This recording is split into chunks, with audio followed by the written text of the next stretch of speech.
మనం తీసుకుంటున్న ప్రతి ఒక్క డ్రగ్ మనకి ఉపయోగపడుతుందని మనం అనుకుంటాం.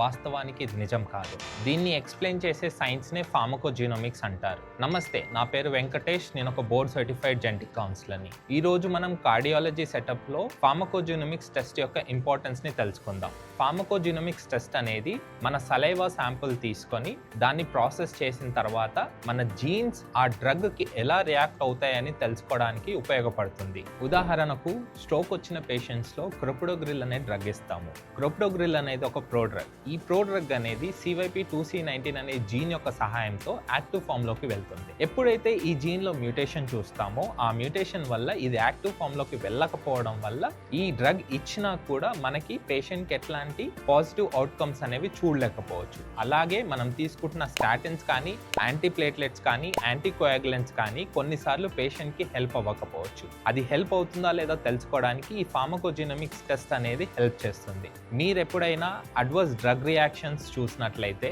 లేదా ఏదైతే డ్రగ్ ఇచ్చిన డ్రగ్ మీకు సూట్ అవ్వక డాక్టర్ దాన్ని మార్చినట్లయితే కనుక, లేదా కొత్తగా కార్డియాలజీ డ్రగ్స్ ప్రిస్క్రిప్షన్ తీసుకున్నట్లయితే కనుక ఈసారి కార్డియాలజిస్ట్ని కానీ జెనెటిక్ కౌన్సిలర్ని కలిసి ఈ టెస్ట్కి తగిన మిగతా ఇన్ఫర్మేషన్ని మీరు తెలుసుకోండి. అలాగే 1DNA పేజ్ని ఫాలో చేయండి.